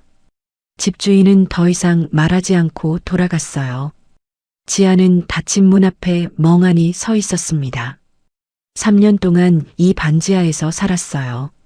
한 번도 나가라는 말을 들은 적이 없었는데 갑자기 재계약을 못하겠다니 이상했습니다. 하지만 생각할 시간이 없었어요. 출근 시간이 다가오고 있었거든요. 병원에 도착하자마자 용역회사 담당자가 지안을 불렀어요. 서지안 씨, 잠깐 얘기 좀 해요. 담당자의 표정도 어두웠습니다. 미안한데 다음 주부터 출근 안 해도 돼요. 외주 인력 조정이래요. 네. 지안의 머릿속이 하얘졌습니다. 잠깐만요. 저 여기서 2년 넘게 일했잖아요. 야근도 마다 않고 했고요. 알아. 근데 어쩔 수 없어. 나도 위에서 시키는 대로 하는 거야. 담당자는 미안하다는 말만 반복하며 자리를 떴습니다. 집도 잃고 일자리도 잃었습니다. 하루아침에 지아는 복도 벽에 등을 기대고 천천히 주저앉았어요. 다리에 힘이 풀렸습니다. 누군가 일부러 이러는 건가? 그런 생각이 스쳤지만 고개를 저었어요. 자신에게 원한을 살 만한 사람이 없었거든요. 그날 저녁 지아는 시장으로 향했습니다. 하늘이를 데리러 가야 했어요. 시장 입구에 말순 할머니와 하늘이 보였습니다. 하늘은 떡꼬치를 먹고 있었지만 평소와 달리 기운이 없어 보였어요. 한 입 베어 물고는 한참을 멍하니 앉아 있었습니다. 하늘아, 엄마 왔어. 아이가 고개를 들었어요. 엄마. 지아는 달려오는 아이를 꼭 안아주었습니다. 아이의 몸에서 체온이 느껴졌어요. 평소보다 따뜻한 것 같았습니다. 말순 할머니가 지안의 얼굴을 살피며 말했어요. 지안 씨, 무슨 일 있어요? 눈이 퉁퉁 부었잖아. 지안은 대답하지 못했습니다. 그나저나 이 애가 요즘 걱정이야. 밥도 잘 안 먹고 자꾸 기침하고 아까도 어지러워서 잠깐 앉아 있었어. 지안은 하늘의 얼굴을 들여다보았어요. 확실히 평소보다 창백했습니다. 볼에 혈색이 없고 입술도 하얗게 떠 있었어요. 얼굴이 너무 하얘. 병원에 데려가 봐야 하는 거 아니야? 병원. 그 말에 지안의 가슴이 철렁했어요. 병원에 데려가야 한다는 건 알고 있었습니다. 요즘 하늘이 부쩍 기운이 없고 기침도 잦아졌거든요. 하지만 일자리도 잃었는데 병원비를 어떻게 내겠어요? 네, 시간 나면 데려갈게요. 할머니는 품에서 10,000원짜리 지폐 몇 장을 꺼내 지안의 손에 쥐어주었어요. 이거 받아. 애밥이라도 사 먹여. 할머니, 이건 안 돼요. 할머니도 형편이 넉넉지 않으시잖아요. 됐어. 나야 혼자 먹고 살면 되지만 애는 밥을 먹어야지. 할머니의 주름진 손이 지안의 손을 꼭 잡았어요. 지안의 눈시울이 붉어졌습니다. 고마워요, 할머니. 정말 고마워요. 집으로 돌아가는 길, 하늘은 중간중간 기침을 했어요. 평소 같으면 뛰어다녔을 텐데 오늘은 걸음도 느렸습니다. 하늘아, 힘들어? 엄마가 업어줄까? 아니요. 괜찮아요. 아이는 고개를 저었어요. 엄마 힘들까봐 괜찮다고 하는 거라는 걸 지아는 알고 있었습니다. 반지하 집에 도착하니 현관문 앞에 종이가 붙어 있었어요. 다음 달 말까지 퇴거 요망. 지아는 그 종이를 떼어내며 한숨을 쉬었어요. 엄마, 그게 뭐야? 아무것도 아니야. 어서 들어가자. 방 안에 들어와 문을 닫는 순간 더 이상 참을 수 없었습니다. 벽에 등을 기대고 주저앉아 손으로 입을 막고 울었어요. 그때 작은 손이 지안의 볼을 만졌습니다. 하늘이었어요. 엄마, 왜 울어? 아이의 눈에도 눈물이 고여 있었습니다. 아니야, 엄마 안 울어. 눈에 뭐가 들어갔나 봐. 거짓말. 엄마 울었어. 하늘은 지안의 얼굴을 두 손으로 감싸며 말했어요. 엄마, 울지 마. 하늘이가 있잖아. 지안은 아이를 꼭 끌어안고 소리 없이 울었어요. 미안해, 하늘아. 엄마가 미안해. 이 아이에게 해줄 수 있는 게 아무것도 없었습니다. 따뜻한 집도, 맛있는 밥도, 아플 때 병원에 데려가는 것도, 그게 너무 미안했어요. 그날 밤 지아는 잠을 이루지 못했습니다. 하늘은 옆에서 잠들어 있었어요. 중간중간 기침을 하며 뒤척였습니다. 이마를 만져보니 미열이 있었어요. 병원에 데려가야 해. 하지만 어떻게? 돈이 없었어요. 일자리도 잃었고 다음 달이면 집에서도 쫓겨나야 했습니다. 지아는 천장을 바라보며 생각했어요. 이 모든 일이 우연일까? 집주인의 갑작스러운 재계약 거절, 병원에서의 해고, 너무 동시에 일어났어요. 마치 누군가 일부러 길을 막는 것처럼 문득 며칠 전 말순 할머니가 했던 말이 떠올랐습니다. 비싼 코트를 입은 이상한 남자, 하늘을 자꾸 쳐다보던 남자, 설마 그 남자와 관련이 있는 걸까? 지아는 고개를 저었어요. 그럴 리 없다고 생각했습니다. 하지만 불안은 쉽게 가시지 않았어요. 누군가 자신과 하늘을 노리고 있다는 느낌. 그 느낌이 점점 강해지고 있었습니다. 창밖으로 새벽빛이 희미하게 스며들었어요. 지아는 잠든 하늘의 손을 꼭 잡았습니다. 무슨 일이 있어도 이 아이만은 지켜야 했어요. 그게 엄마인 자신이 할 수 있는 유일한 일이었으니까요. 하지만 지아는 몰랐습니다. 진짜 폭풍은 이제 막 시작되었다는 것을, 그리고 그 폭풍의 중심에 자신이 알지 못하는 거대한 힘이 있다는 것을요. 며칠 뒤 지아는 짐을 싸기 시작했습니다. 갈 곳은 정해지지 않았어요. 하지만 다음 주면 이 집에서 나가야 했습니다. 일단 짐부터 정리하자고 생각했어요. 옷가지를 박스에 넣고 하늘의 장난감을 봉투에 담았습니다. 가진 게 별로 없어서 짐도 얼마 되지 않았어요. 하늘은 구석에 앉아 엄마가 짐 싸는 걸 바라보고 있었어요. 엄마, 우리 어디로 가? 아이의 목소리가 작았습니다. 더 좋은 집으로 가는 거야. 걱정 마. 거짓말이었어요. 갈 곳이 없었습니다. 하지만 아이에게 그런 말을 할 수는 없었어요. 그때 밖에서 차 소리가 들렸어요. 한 대가 아니었습니다. 2대, 아니 그 이상인 것 같았어요. 지아는 창문으로 다가가 밖을 내다보았습니다. 검은 승용차 2대가 골목에 멈춰 서 있었어요. 고급 외제차였습니다. 차에서 검은 정장을 입은 남자들이 내렸어요. 4명이었습니다. 지안의 심장이 빠르게 뛰기 시작했어요. 저 사람들은 누구지? 남자들이 반지하 계단을 내려오는 소리가 들렸어요. 그리고 현관문을 두드리는 소리. 쿵, 쿵, 쿵. 서지안 씨 계시죠? 문 열어주세요. 지아는 하늘을 뒤로 숨기며 문 앞으로 다가갔어요. 문을 열지 않으면 더 큰일이 날 것 같았습니다. 지아는 떨리는 손으로 문을 열었어요. 검은 정장의 남자 4명이 좁은 현관 앞에 서 있었습니다. 뭔 일이세요? 맨 앞에 선 남자가 입을 열었어요. 서지안 씨, 저희는 강성그룹에서 나왔습니다. 강성그룹. 그 이름에 지안의 얼굴이 굳어졌어요. 전 남편의 집안이 운영하는 회사였습니다. 남자는 품에서 두툼한 봉투를 꺼냈어요. 현금이 가득 든 봉투였습니다. 부회장님께서 보내셨습니다. 아이 장례를 위해서요. 아이를 저희에게 맡겨주시면 부족함 없이 키워드리겠습니다. 무슨 소리예요? 아이를 맡기라니요? 아이는 강씨 집안의 핏줄이니까요. 지안의 머릿속이 하얘졌습니다. 하늘이 현도의 아이라는 걸 어떻게 알았을까요? 저는 그런 거 몰라요. 아이 아버지가 누군지도 모르고. 서지안 씨, 저희가 모를 것 같습니까? 유전자 검사 결과까지 다 알고 있습니다. 지안의 다리에서 힘이 빠졌어요. 아이만 넘겨주시면 됩니다.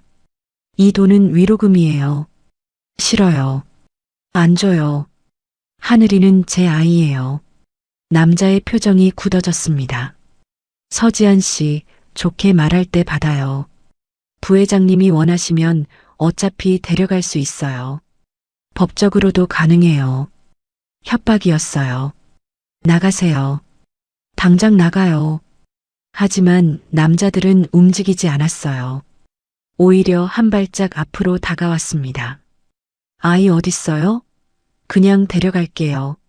남자 중 한 명이 지안을 밀치며 안으로 들어오려 했어요. 하지 마요. 들어오지 마요. 지안이 막아섰지만 힘으로는 상대가 되지 않았습니다. 그때 하늘이 울음을 터뜨렸어요. 엄마. 아이가 지안의 다리를 붙잡고 울었습니다. 남자들 중 한 명이 하늘에게 손을 뻗었어요. 애기야, 아저씨랑 가자. 싫어요. 하늘이 비명을 질렀습니다.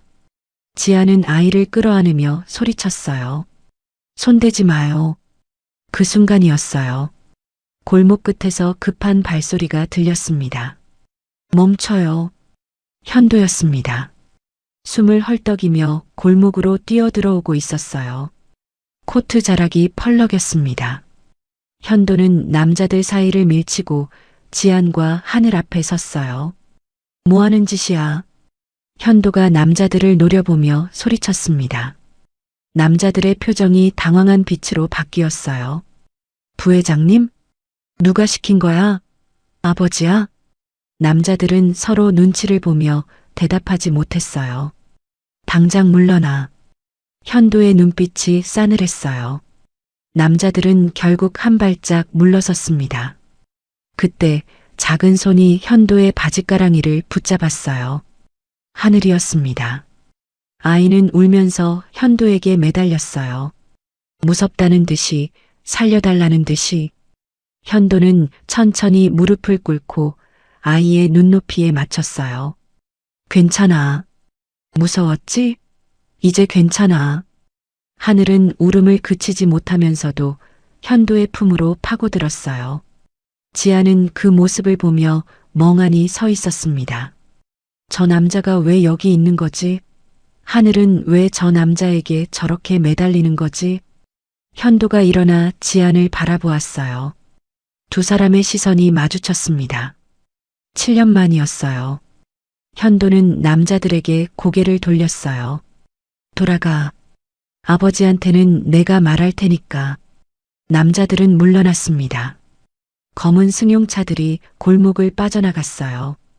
현도가 다시 지안을 바라보았어요. 여기서 얘기할 수 없어요. 저 사람들 또 올 거예요. 아버지가 포기할 뿐이 아니니까.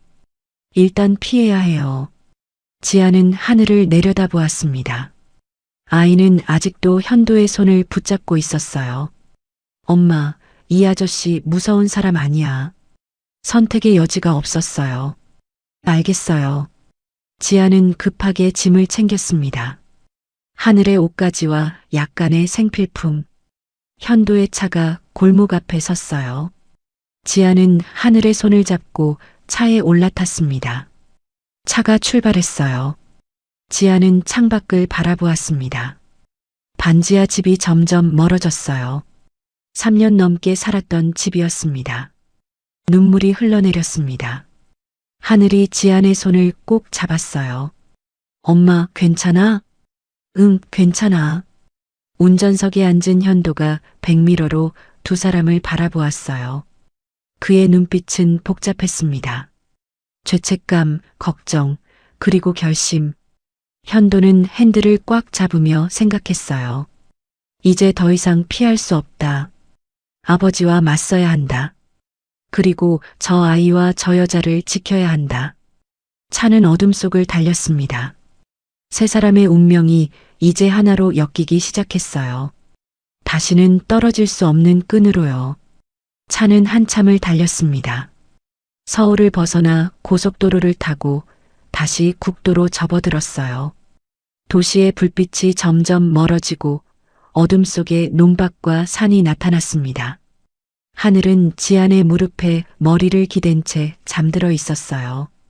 오늘 있었던 일에 지쳤는지 깊이 잠들어 있었습니다. 지안은 창밖을 바라보았어요. 어디로 가는 건지 알 수 없었습니다. 어디로 가는 거예요? 지안이 조심스럽게 물었어요. 운전석의 현도가 대답했습니다. 시골이에요. 제가 어릴 때 자주 가던 곳이에요. 거기라면 안전할 거예요. 시골이라니. 지아는 고개를 끄덕였어요. 지금은 어디든 좋았습니다. 저 사람들에게서 벗어날 수만 있다면. 아버지도 모르는 곳이에요. 걱정 마세요. 현도의 목소리가 낮게 울렸습니다.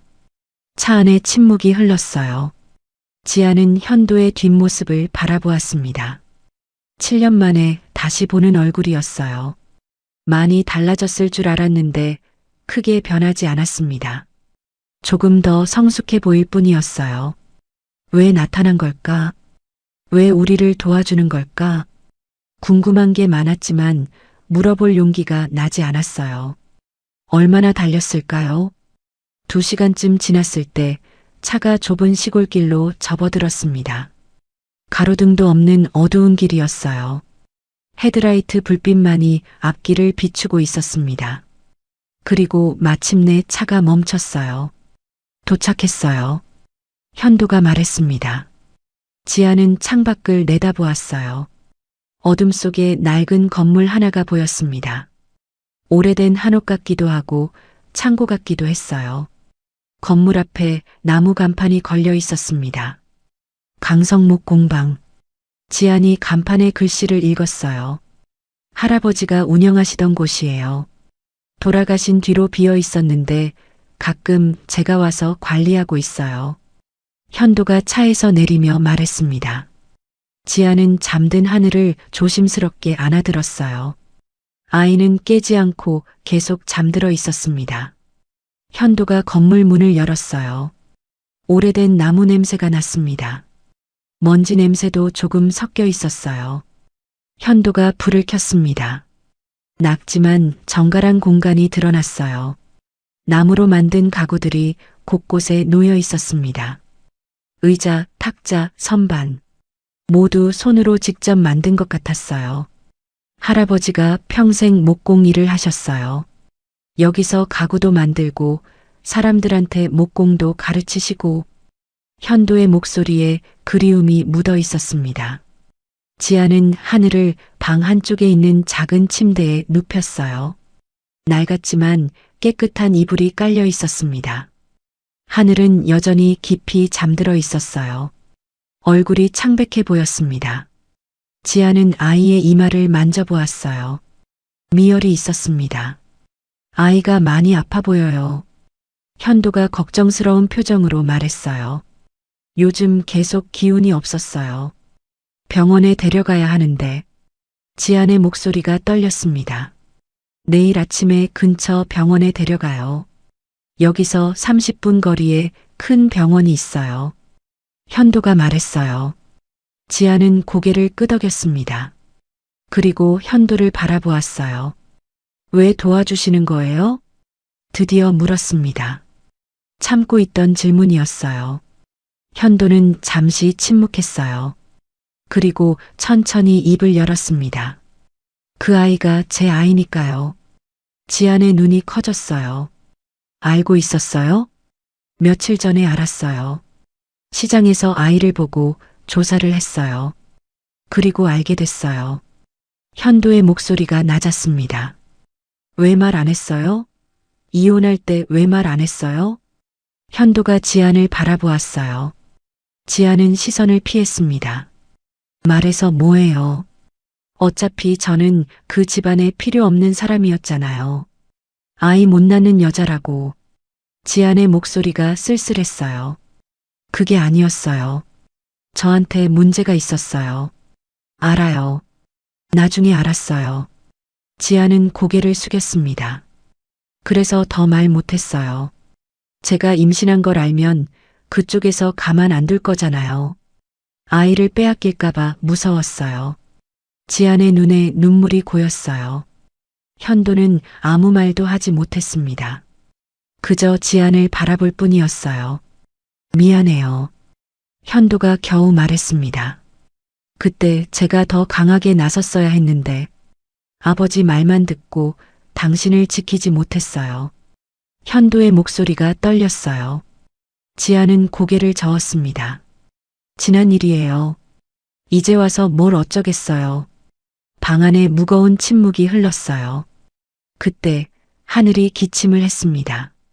두 사람의 시선이 아이에게로 향했어요. 하늘은 잠꼬대를 했습니다. 엄마, 무서워. 지아는 아이 곁으로 다가가 손을 잡아주었어요. 괜찮아. 엄마 여기 있어. 아이의 손이 차가웠습니다. 지아는 이불을 끌어올려 아이를 덮어주었어요. 현도는 그 모습을 지켜보았습니다. 가슴이 아팠어요. 저 아이가 자신의 아이라니. 6년 동안 모르고 있었습니다. 6년 동안 저 아이는 아버지 없이 자랐어요. 현도는 조용히 밖으로 나갔습니다. 목공방 마당에 서서 밤하늘을 올려다보았어요. 별이 쏟아질 것처럼 많았습니다. 서울에서는 볼 수 없는 하늘이었어요. 할아버지 생각이 났습니다. 어릴 때 이곳에 자주 왔었어요. 할아버지는 현도에게 나무 다루는 법을 가르쳐 주셨습니다. 나무는 거짓말을 안 해. 정성을 들이면 들인 만큼 결과가 나와. 할아버지의 목소리가 귓가에 맴돌았어요. 현도는 주먹을 꽉 쥐었습니다. 이제 더 이상 도망치지 않겠다고 다짐했어요. 저 아이와 저 여자를 지키겠다고. 아버지가 무슨 수를 쓰든 이번에는 물러서지 않을 거예요. 목공방 안에서 희미한 불빛이 새어나왔습니다. 현도는 그 불빛을 바라보며 생각했어요. 강성목 공방. 할아버지가 평생을 바친 이곳이 이제 세 사람의 은신처가 되었습니다. 그리고 어쩌면 새로운 시작이 될지도 모른다고. 밤은 깊어가고 시골의 고요함 속에서 세 사람의 첫 번째 밤이 지나가고 있었어요. 아직 앞날은 알 수 없었습니다. 하지만 적어도 오늘 밤은 세 사람은 안전했어요. 그것만으로도 충분했습니다. 다음 날 아침 현도는 하늘을 안고 병원으로 향했습니다. 시골에서 30분 거리에 있는 종합병원이었어요. 작은 병원은 아니었지만 서울의 대형 병원에 비하면 규모가 작았습니다. 하늘은 밤새 열이 내리지 않았어요. 기침도 심해졌고 얼굴은 더 창백해져 있었습니다. 응급실에 도착하자마자 의료진이 하늘을 데려갔어요. 지아는 복도 의자에 앉아 두 손을 꼭 모으고 기다렸습니다. 현도는 그 옆에 서서 초조하게 복도를 바라보았어요. 1시간쯤 지났을까요? 의사가 나왔습니다. 보호자분이세요? 지안이 벌떡 일어났어요. 네, 제가 엄마예요. 의사의 표정이 어두웠습니다. 일단 앉으시죠. 설명드릴 게 있습니다. 지안의 심장이 철렁 내려앉았어요. 의사는 차분하게 하지만 무거운 목소리로 말했습니다. 아이의 간 기능이 심각하게 손상되어 있습니다. 선천적인 문제가 있었던 것 같은데 지금까지 발견되지 않았던 거예요. 간이요? 그게 무슨... 지안의 목소리가 떨렸어요. 약물 치료만으로는 어렵습니다. 생체 간이식이 필요해요. 생체 간이식. 그 말에 지안의 머릿속이 하얘졌습니다. 이식이요? 그러면 누가 간을 줘야 하는 거예요? 가족 중에 적합한 공여자가 있어야 합니다. 혈액형과 조직 적합성 검사를 해봐야 알 수 있어요. 지아는 다리에 힘이 풀려 의자에 주저앉았어요. 현도가 의사에게 물었습니다. 저도 검사받을 수 있습니까? 네, 부모님 두 분 다 검사해 보시죠. 검사 결과는 이틀 뒤에 나왔습니다. 지아는 부적합 판정을 받았어요. 혈액형은 맞았지만 다른 조건이 맞지 않았습니다. 그리고 현도는 최적의 공여자로 판명되었어요. 의사가 말했습니다. 강현도 씨가 가장 적합합니다. 수술을 진행하시겠습니까? 현도는 망설이지 않았어요. 하겠습니다. 그 순간 현도의 전화기가 울렸습니다. 강 회장이었어요. 현도야, 지금 어디 있는 거냐? 아버지, 비자금 수사건으로 검찰에서 연락이 왔다. 내가 조사 대상이래. 당장 올라와. 현도의 얼굴이 굳어졌어요. 비자금 의혹. 사실 현도도 알고 있었습니다. 아버지가 오래전부터 회사 자금을 빼돌려 왔다는 것을, 그리고 그 책임이 자신에게 넘어올 수 있다는 것도요. 아버지, 지금 그거 신경 쓸 때가 아닙니다. 뭐? 제 아이가 아픕니다. 간이식 수술을 해야 해요. 제가 간을 줘야 합니다.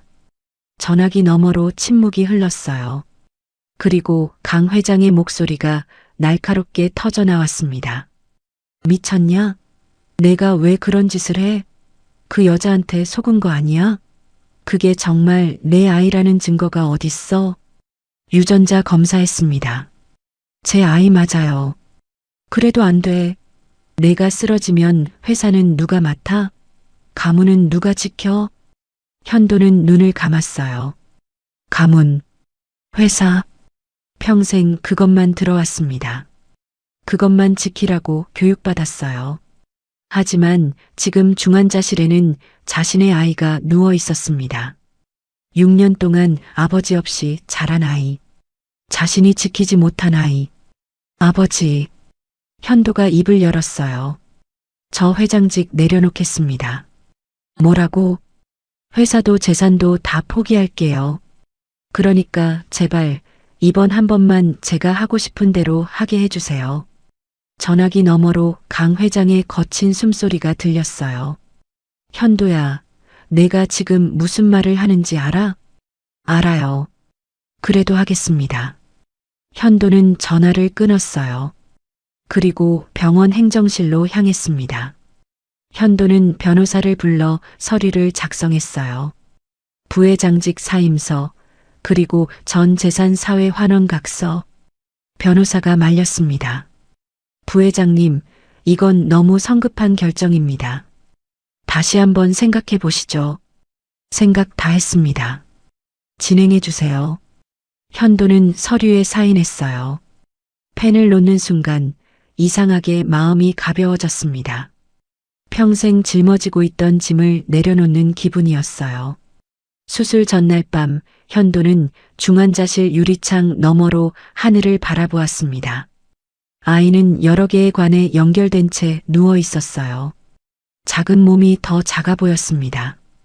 지안이 옆에 다가왔어요. 정말 괜찮으시겠어요? 위험한 수술이라고 하던데. 현도는 고개를 끄덕였습니다. 괜찮아요. 제가 할 수 있는 일이 이것밖에 없어요. 지안의 눈에 눈물이 고였어요. 감사해요. 정말 감사해요. 고마워할 거 없어요. 제 아이니까요. 아버지로서 당연히 해야 할 일이에요. 현도는 유리창에 손을 대었어요. 하늘아, 아빠가 꼭 살려줄게. 조금만 기다려. 다음 날 아침 수술이 시작되었습니다. 현도는 수술대에 올랐어요.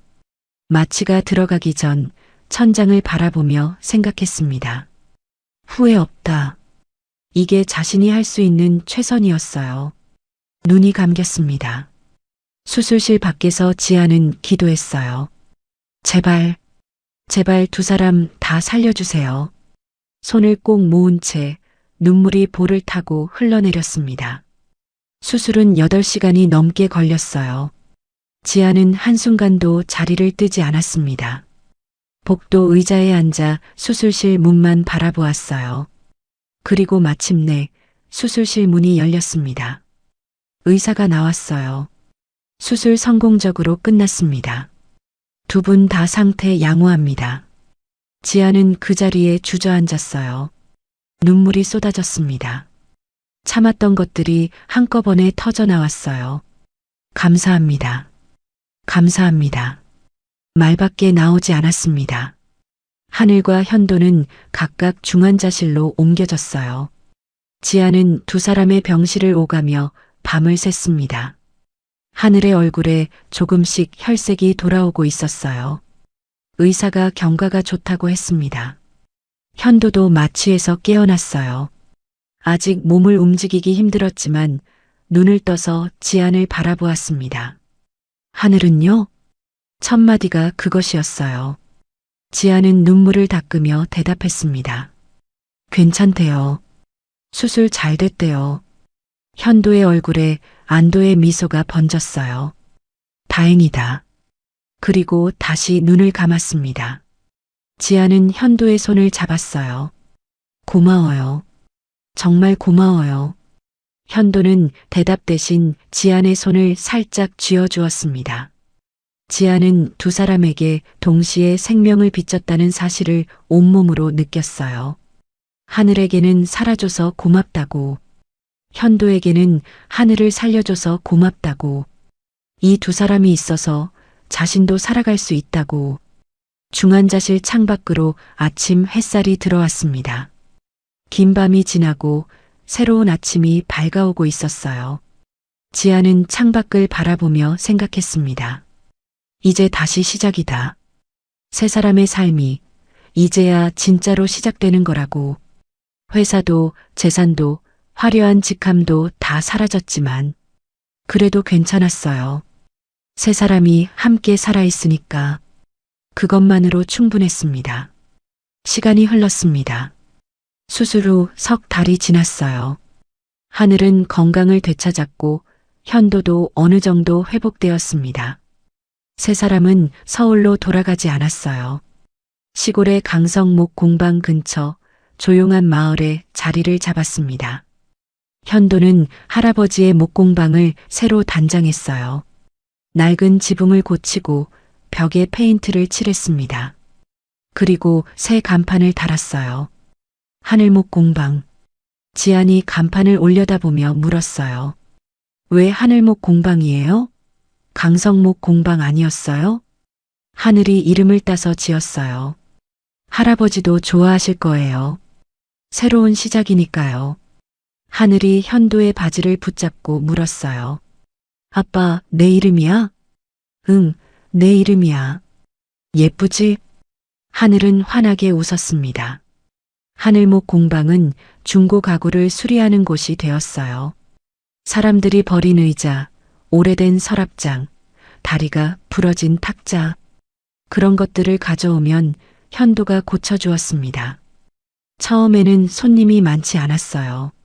하지만 소문이 천천히 퍼져나갔습니다. 거기 목공방 아저씨, 손이 야무져. 버릴 뻔한 장롱을 새 것처럼 만들어줬어. 하나둘 손님이 늘어났어요. 현도는 매일 아침 일찍 일어나 작업을 시작했습니다. 나무를 다듬고 못을 박고 사포로 표면을 문질렀어요. 손에 물집이 잡혔지만 표정은 평온했습니다. 어느 날은 동네 할아버지가 낡은 의자를 가져왔어요. 이거 우리 마누라가 시집 올 때 가져온 거야. 50년 됐어. 현도는 의자를 찬찬히 살펴보았습니다. 고쳐드릴게요. 일주일 뒤 의자는 새 것처럼 다시 태어났어요. 할아버지는 의자를 보고 눈물을 글썽였습니다. 지아는 공방 옆에 작은 코너를 만들었어요. 간단한 반찬과 국을 파는 곳이었습니다. 김치찌개, 된장국, 계란말이. 특별한 건 없었지만 정성이 담긴 음식이었어요. 아줌마, 오늘 반찬 뭐 있어? 김치찌개랑 계란말이 있어요. 지아는 음식을 담아 건네며 웃었어요. 손님이 나가고 지아는 창밖을 바라보았습니다. 목공방에서 현도가 나무를 다듬고 있었어요. 옆에는 하늘이 앉아 숙제를 하고 있었습니다. 평범한 풍경이었어요. 하지만 지안에게는 기적 같은 풍경이었습니다. 하늘은 올해 초등학교에 입학했어요. 마을에 있는 작은 학교였습니다. 학교가 끝나면 하늘은 곧장 목공방으로 왔어요. 아빠 나왔어. 하늘이 왔네. 오늘 학교 어땠어? 좋았어. 수진이랑 술래잡기 했어. 하늘은 가방을 내려놓고 작업대 옆에 앉았습니다. 가끔은 바닥에 떨어진 못을 줍거나 사포를 건네주었어요. 아빠, 이거 줄까? 응, 고마워. 현도는 아이의 머리를 쓰다듬었습니다. 어느 날 오후 익숙한 손님이 찾아왔어요. 말순 할머니였습니다. 어머 할머니. 말순 할머니는 시장에서 떡과 과일을 한 보따리 들고 왔어요. 할머니는 주변을 둘러보았습니다. 목공방, 지안의 반찬 가게, 마당에 널린 빨래. 여기 참 좋다.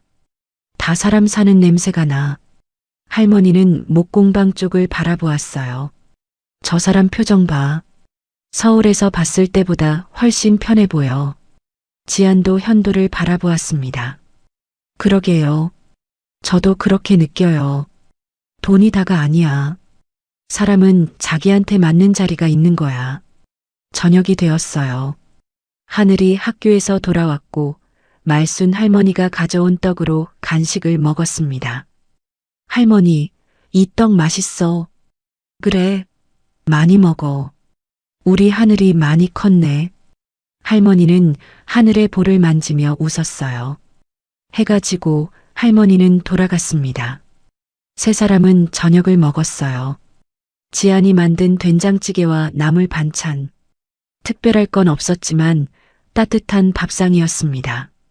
아빠, 오늘 학교에서 그림 그렸어. 응? 뭐 그렸어? 우리 가족. 엄마, 아빠, 나. 하늘은 가방에서 종이를 꺼냈어요. 세 사람이 손을 잡고 서 있는 그림이었습니다. 지아는 그림을 받아들고 한참을 바라보았어요.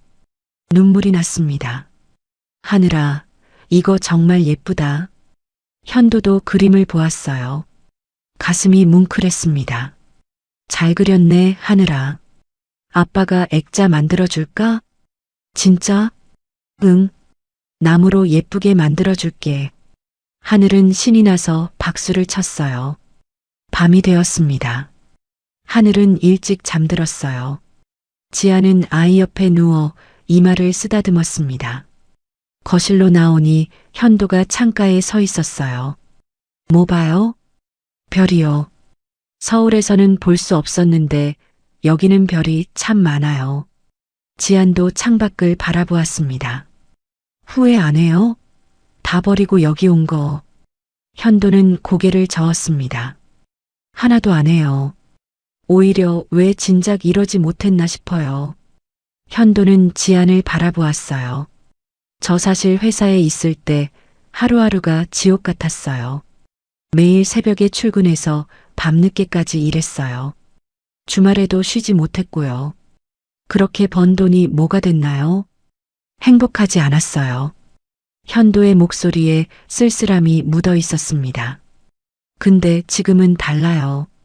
아침에 눈 뜨면 고쳐야 할 의자가 있고 저녁에는 하늘이랑 같이 밥 먹어요. 그게 행복이더라고요. 돈으로 살 수 없는 거였어요. 현도의 목소리가 잔잔했습니다. 지안의 눈에 눈물이 고였어요. 나도 행복해요. 정말로. 지안은 현도의 손을 잡았어요. 예전에는 하루하루가 막막했어요. 내일 뭘 먹을지, 월세는 어떻게 낼지, 그것만 생각했어요. 근데 지금은 달라요. 아침에 눈 뜨면 현도 씨가 옆에 있고 하늘이가 있어요. 그게 너무 좋아요.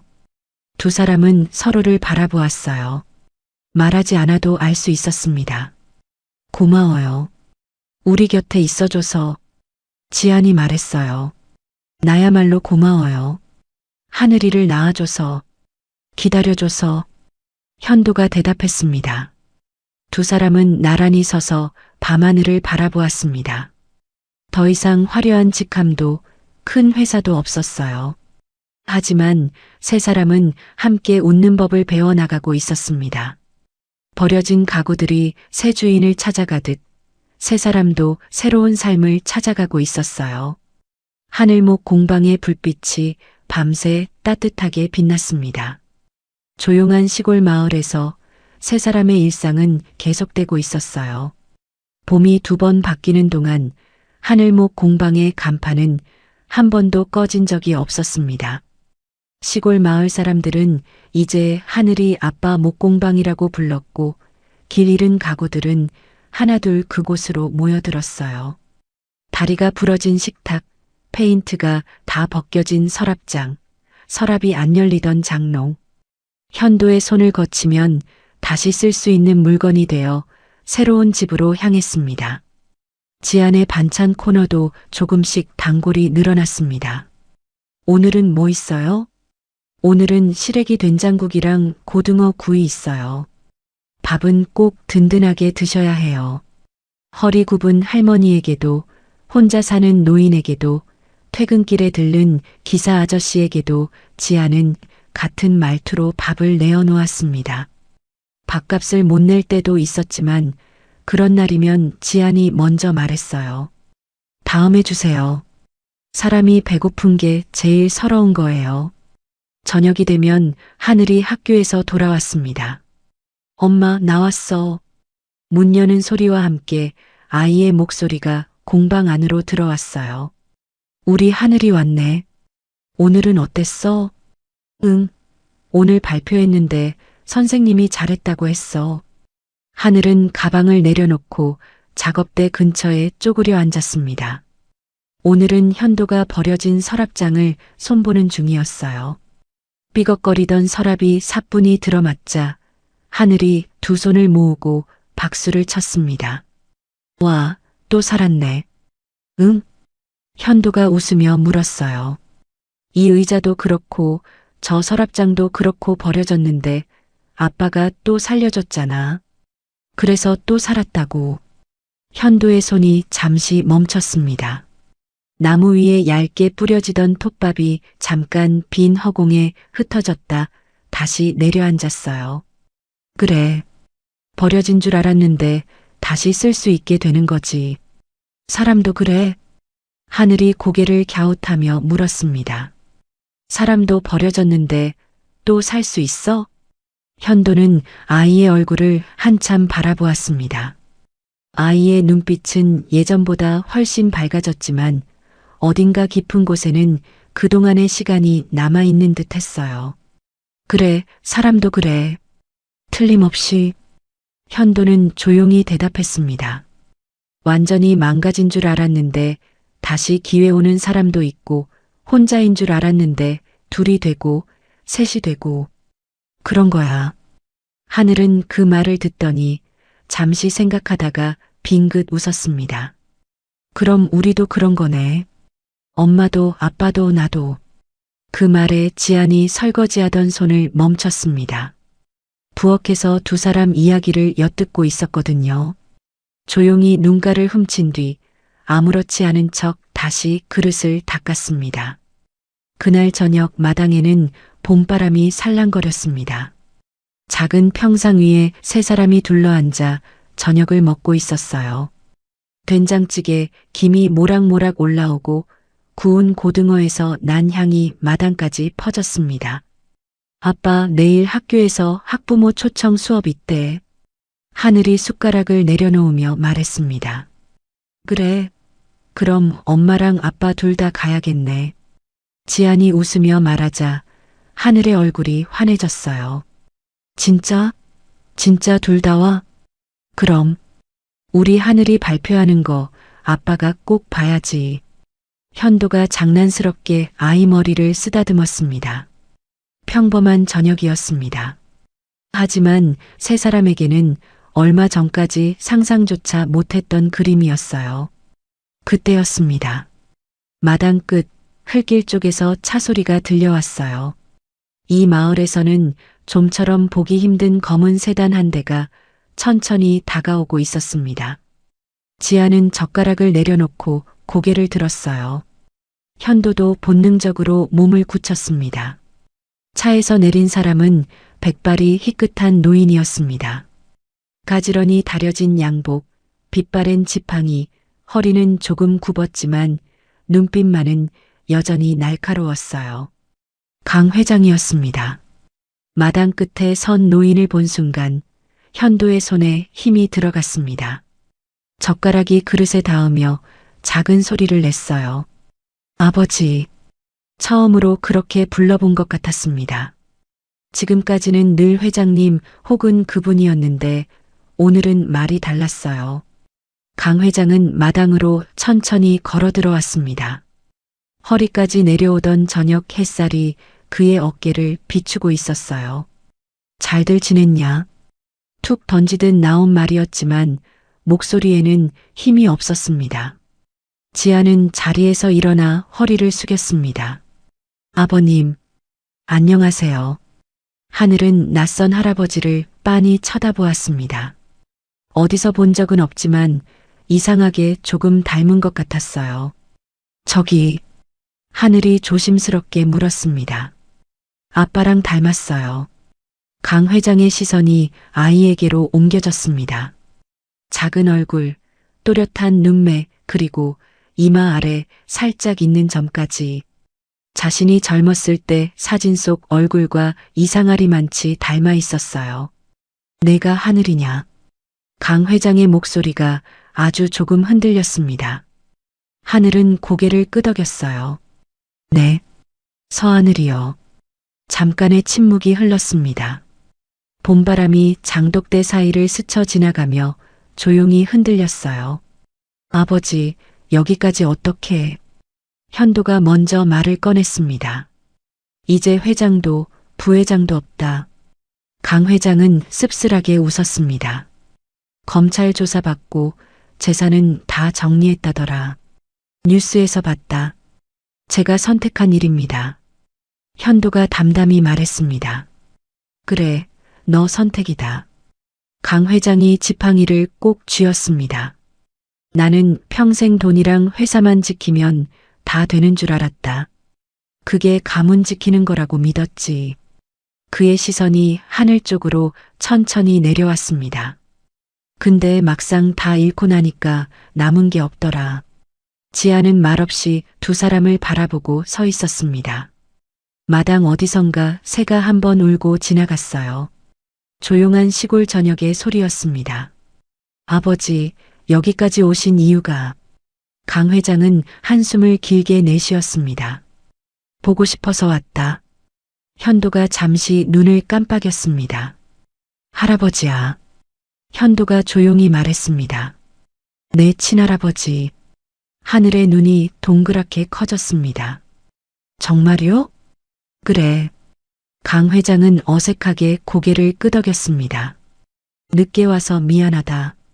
서툰 말이었습니다. 평생 미안하다는 말을 입에 올려본 적 없는 사람이 꺼낸 첫 사과였어요. 지안이 그 말을 듣고 천천히 숨을 들이켰습니다. 마음 한구석에 단단하게 굳어있던 돌덩이가 아주 조금 흔들리는 느낌이었어요. 아버님, 들어오세요. 서 있지 마시고. 지안이 먼저 말했습니다. 밥 아직 남았어요. 많이는 아니어도 같이 드실 만큼은 있어요. 강 회장은 잠시 망설였습니다. 낯선 집처럼 느껴졌고 동시에 이상하리만치 익숙한 냄새가 났어요. 된장 냄새, 나무 냄새, 따뜻한 밥 냄새. 그래, 그럼 잠깐. 세 사람과 한 노인이 작은 상을 둘러앉았습니다. 반찬은 많지 않았습니다. 된장찌개, 김치, 계란말이, 고등어 한 토막.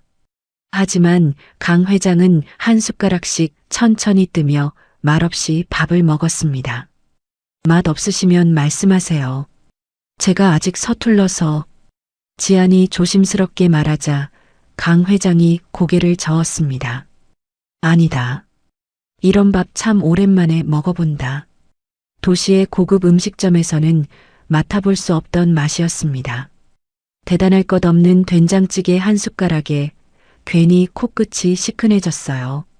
밥을 다 먹고 나자 해는 거의 져가고 있었습니다.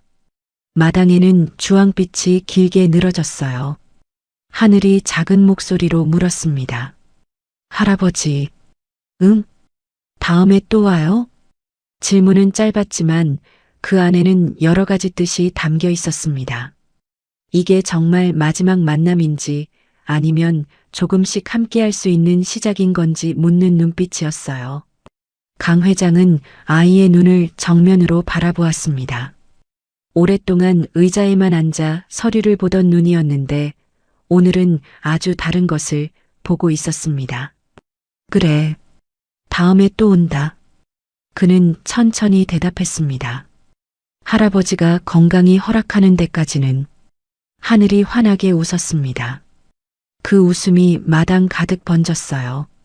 돌아가기 전 강 회장은 현도와 마당 구석에 잠시 따로 섰습니다. 현도야. 네. 내 선택 이해는 안 되지만 이제는 존중하려고 한다. 현도는 아무 말 없이 아버지를 바라봤습니다. 너도 버려진 줄 알았을 거다. 아버지가 널 밀어내고 회사에만 너를 끼워 넣으려 했으니까. 강 회장의 목소리가 떨렸습니다. 근데 사람도 가구처럼 다시 고쳐 쓸 수 있는 거면 나도 늦게라도 좀 배워볼란다. 현도는 그 말을 듣고 고개를 숙였습니다. 눈 안쪽이 뜨겁게 달아올랐어요. 늦지 않았습니다, 아버지. 강 회장은 잠시 현도를 바라보더니 아주 작게 고개를 끄덕였습니다. 그렇게 그날의 첫 화해는 미안하다라는 말 대신 어색한 고갯짓으로 끝났어요. 차가 떠난 뒤 마당에는 다시 세 사람만 남았습니다. 밤하늘에는 별이 하나둘 떠오르고 있었어요. 하늘은 현도 옆에 와서 가만히 서 있었습니다. 아빠, 응? 오늘 마음이 이상했어. 어떤데? 좀 따뜻한 느낌? 현도는 아이의 머리를 쓰다듬었습니다. 그게 아마 사람이 다시 살아나는 느낌일 거야. 지안이 마당 끝에서 두 사람을 바라보고 서 있었습니다. 버려진 줄 알았던 인연들이 제자리를 찾아가는 것 같았어요. 버려진 가구도, 버려진 마음도, 버려진 사람도 누군가의 손이 닿으면 다시 일어설 수 있다는 걸 이 작은 시골 마을의 세 사람과 한 노인이 천천히 증명해 나가고 있었습니다. 하늘목 공방의 불빛이 밤늦게까지 꺼지지 않았습니다. 그 불빛은 한때 서로를 놓쳤던 가족이 다시 서로를 찾아가는 길을 조용히 비추고 있었어요. 누군가의 마음을 따뜻하게 덮어주는 이야기가 되었길 바라며 당신의 하루에도 이 봄빛 같은 평온이 스며들기를 바랍니다. 오늘 이야기가 마음에 조금이라도 닿았다면 구독과 좋아요로 응원해 주세요. 또 어떤 순간이 가장 마음에 남았는지도 댓글로 남겨주시면 정말 큰 힘이 됩니다.